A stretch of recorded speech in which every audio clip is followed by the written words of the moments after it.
No aceptes ningún trabajo en Australia sin antes haber visto este video. ¡Vamos! ¡Hola mundo!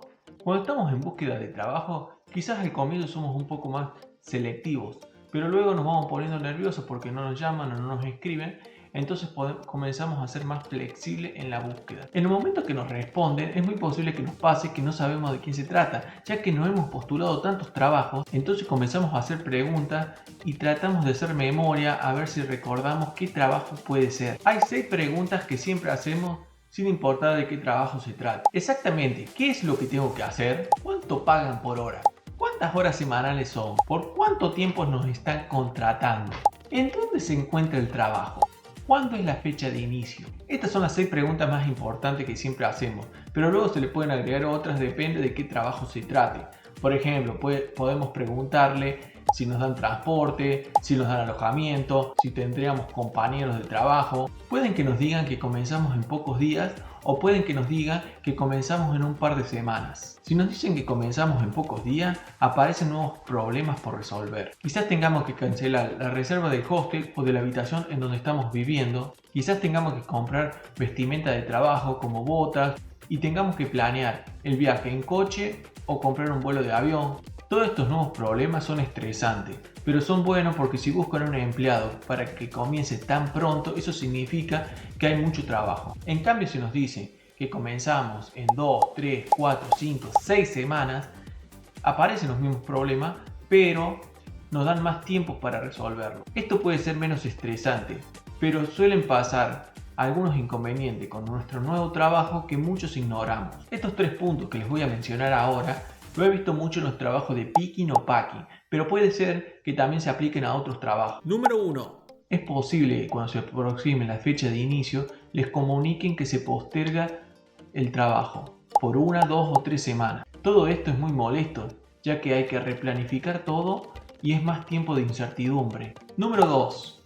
También es posible que nos hagan ir hasta el lugar de trabajo y en nuestras caras nos digan que se posterga 1, 2 o 3 semanas el inicio del trabajo. Si esto sucede, todo es aún más frustrante porque ya nos hemos trasladado hasta el lugar y solo nos queda esperar. Un amigo me supo contar los trabajos que ha tenido en Australia y me contó que estuvo por Tasmania y cuando llegó ahí tenía que hacer picking, o sea, recolectar frutas.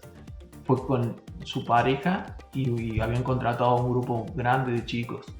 Y cuando llegó el día del trabajo, les dijeron que se postergaba por 2 semanas.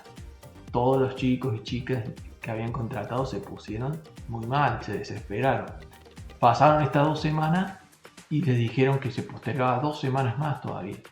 La gente, los chicos y las chicas estaban muy nerviosos, se querían ir. Les dijeron que no se desesperaran, que el trabajo existía, que el trabajo se lo iban a dar, pero que esperaran 2 semanas más. Pagaron $1000 solo por esperar, que no se fueran. Al final el trabajo era cierto, se los dieron, me contaron que les fue muy bien, que trabajaron. Pero bueno, esas 4 semanas fueron bastante duras. Y número 3, otra cosa que les puede pasar es que sí comiencen el día que les dijeron que iban a comenzar, pero no son las cantidades de horas que les habían aclarado en un comienzo. Estas 3 posibles situaciones también pueden aplicarse para el final del trabajo. Es decir, puede ser que terminen semanas antes de lo planeado. También puede ser que les cumplan y terminen la fecha pactada, pero las últimas semanas no sean de tantas horas de trabajo. También puede ser que pasen las dos cosas, que terminen antes y que las últimas semanas sean de pocas horas de trabajo. Esto sería lo peor. Estas cosas que les cuento no creo que sean inevitables, creo que van a pasar de todas formas.